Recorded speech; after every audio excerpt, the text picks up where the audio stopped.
So good morning, welcome to another morning mindset with me, Michelle Dale. We're inside virtual co-working space and we are unpacking our topic of virtual assistant operations this week. Good morning to everybody who's in the room. I think Karen's in reception. I'm not sure if she'll join us as well, but it's great to see you guys here. And with this topic, it's really about getting your systems in place and things like that. And again, it's so crucial and so vital that you do this for so many reasons. Primarily, it's a profitability thing, but it's also a sanity thing. You know, you need to get this stuff down in order to not get stressed and overwhelmed with what you're doing, in order to know that anything that comes in, you can handle it because you have a system, a process, a flow for being able to do that. So today we're talking about pinning down the processing. You know, we're talking about like, what is it you actually need? Because if you don't do this, if you don't take the time to do this at the beginning, I know a lot of virtual assistants will sort of wing it, you know, like, oh, I'll just wait till I get my first client and then I'll figure it out. And you can do that, you know, I've been guilty of that too. Just kind of like, oh, I'll just, you know, put it out there and see what happens and then I'll get down to it. But I've always kind of regretted that because I've always made mistakes up front, and sometimes you can't reverse those mistakes with a client because you've already trained the client to do things a certain way, which hasn't been what's best for you. So this is a really important key point about understanding that processes are important, because what you're doing is every time you interact with the client, every time you talk to the client, every time you do any kind of like conversation or dialogue with the client, you are training the client to learn how you work. So if you are a little bit lax at the beginning, if you haven't really got your boundaries in place, your guidelines in place, your processes in place, your intake process in place, then it's going to feel a little bit loosey-goosey to the client, and they won't know that it's being loosey-goosey. They will take it as this is how she works and this is how we're going to be moving forward. This is a really big problem, particularly if you're working with a client who loves to take, you know, give them an inch, they'll take a mile type thing, who loves to kind of push the boundaries and push past the limits and keep pushing and pushing and pushing. And that's why we do the One Hub as well, which I talked about in yesterday's video. So today, pinning down processing, there's just a few key points in order for you to make sure that you get this down. And don't forget, all of this step-by-step detailed instructions and templates and everything are inside the One Sourcing Operations Level 3, which is at virtualmissfriday.com/operations, and it's going live on Saturday if you are already a member of One Sourcing. So the first thing is online workspaces for clients, absolutely essential. You need to really get very familiar with your online workspaces. This is where you create the client account and where you interact and work together.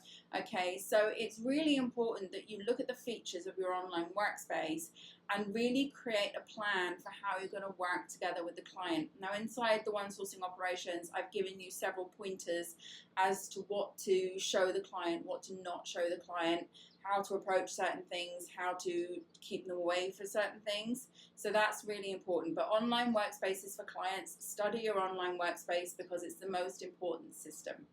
Next is standard operating procedures. Again, we talked about this inside One Hub a little bit, having the clients understand this is how we work here, this is what you do here, billing and invoicing, frequently asked questions, all that stuff. So that's really super important, but you need to have those standard operating procedures. Like, for example, as soon as you intake a client, what do you do next? How do you process the work? What do you do immediately when you come and sit down at your desk in the morning? Do you know exactly what your process is for moving through everything efficiently, effectively, and making sure things move forward? This is very important. You cannot just flip from one thing to the next. And if you're like me, I do it too. I have like 4 million tabs open sometimes, and I really have to stop myself and, you know, close everything and follow my procedure. You know, I have a process for this, and when I don't follow my process, everything takes twice as long. I've shared my process with you inside One Sourcing Operations. The next thing is well-designed approach for managing workflows. So again, this goes back into the task processing. You know, in Virtual Miss Friday, in One Sourcing, we have our one-time projects, which tend to have milestones attached to them and certain aspects which need to be done at certain time frames. But we also have our budget projects, which are our ongoing retainers. So we work with clients every month within their budget, and we bill them every month. So it's not like projects are stopping and starting, it's a continuous flow. So you need to have really a good method within your online workspace, within your task management area, for managing the flow and the workflow of tasks, and how you will keep moving those forward. For me, I'm somebody who really likes to process things as quickly as possible, efficiently, you know, being able to go do and get it done.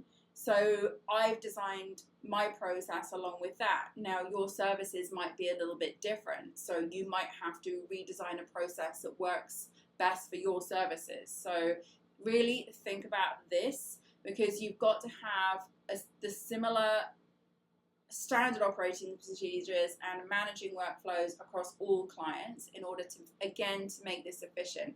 We don't want necessarily to always constantly having to be raising our rates because we're too slow at project management, or we're too slow at, you know, like getting organized and figuring it all out. It's just taking us too long. That doesn't have to be necessary. You're better off absorbing that and making yourself more efficient, and then you'll be more profitable. And then finally is clear communication guidelines and boundaries with the client. Really know how you are going to communicate with the client.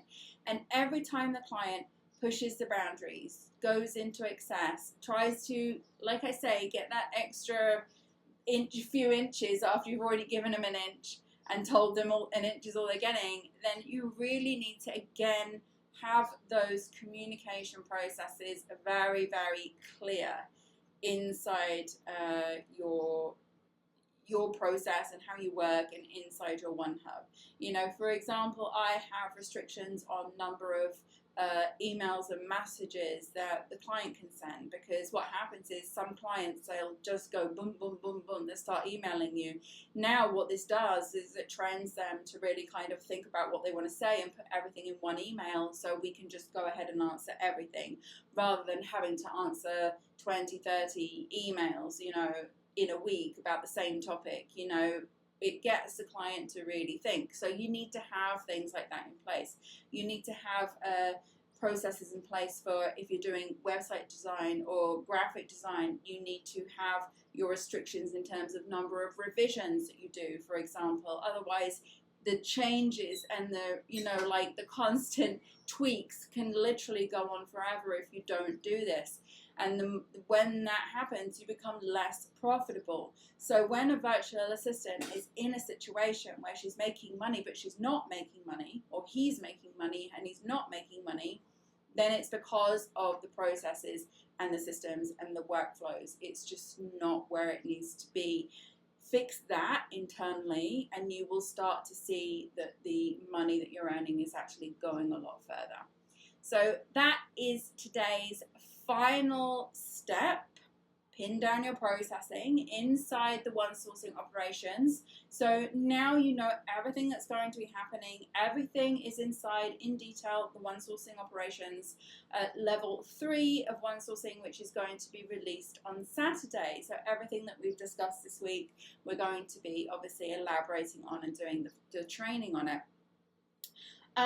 So tomorrow we are back here for our card session. We're doing messages for the week ahead, and this will be the last session for this week, and there will be no sessions next week. Sorry guys, I am away on holiday. I'm taking a break.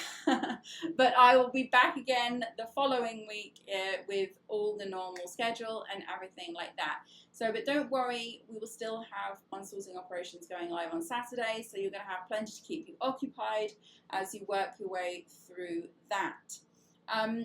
Again, I just want to say, if anybody is inside the one-sourcing and doing the one-sourcing and you have questions, we don't have our call next week because of my holiday, but you can still post in the community and I will still be active inside the community. I just won't be on a time schedule, so I will still be responding. So if anything comes up, feel free to message me in the community and I will get back to you. Yes, that's it. And tomorrow we also have our normal schedule, so we've got morning mindset and we've got biohacking tomorrow. I'm super excited about the biohacking session. I've got more to share with you on that. But for now, we are going to do our daily accountability. So get your journals at the ready. Daily accountability is non-negotiable. Let's get focusing on our goals and creating the success that you truly deserve. So thank you so much, and I'll see you back here tomorrow. Before we begin, don't forget you can join me live online inside Virtual Co-working Space at www.virtualmissfriday.com/VCS. If you enjoy this session, give it a like. I'd love to hear from you, so write me a comment. And so you don't miss any updates, don't forget to subscribe. Let's begin. So now we're going to look for the positive with our gratitude. First, we'll spend 1 minute thinking of the day before. Thinking of all the things that happened, reflecting on work, interactions, relationships, memorable moments, and more. Now you'll write one thing down minimum that you're grateful for. You can, of course, write down more. Something good, something that went right, a small moment or a big win. The more you search for things to be grateful for, the more you will experience things to be grateful for.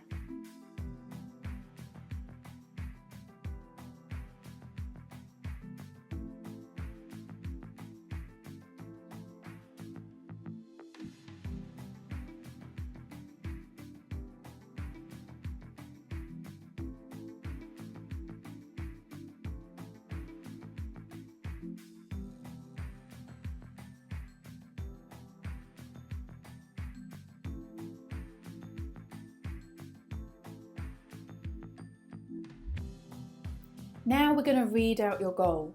Make sure your goal is written down in a journal or somewhere you can easily access it. Read your goal now, ideally out loud, and commit to this goal. Believe it will happen. And by reading this daily, the universe knows clearly what your goal is and the things begin to shift in the direction of your goal. Follow your instincts when this happens by taking action.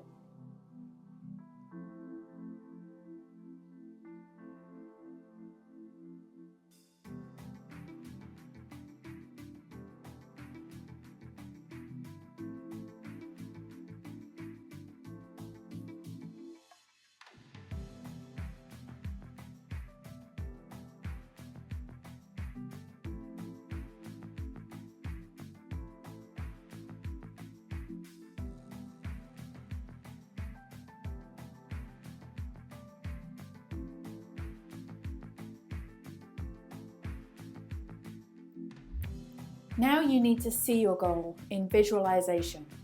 Spend this minute thinking about the goal in your mind. See yourself taking steps towards the goal, or even better still, see yourself having already achieved the goal. Close your eyes and go there. Step into the feeling, step into the place, step into the accomplishment.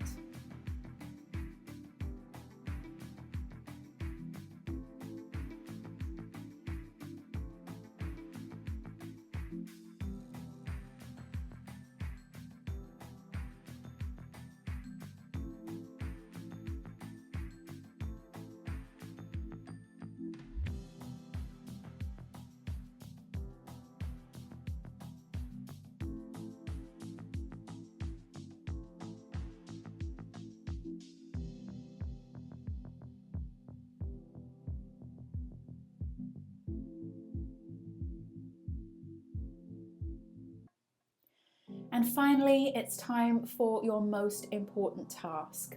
Set this task for today and make it relating to your goal. This could be something small like sending an email, recording a video, or making a phone call, or it could be bigger. Either way, one task a day is one step forward, and those steps will add up.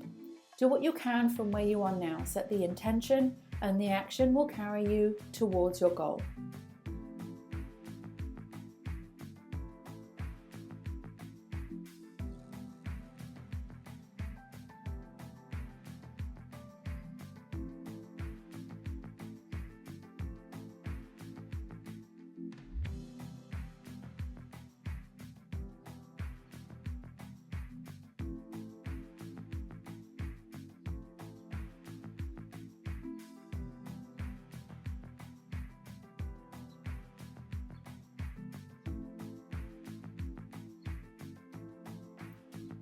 Well done you for completing your daily co-create session. Have a fantastic day ahead, and I'll see you next time.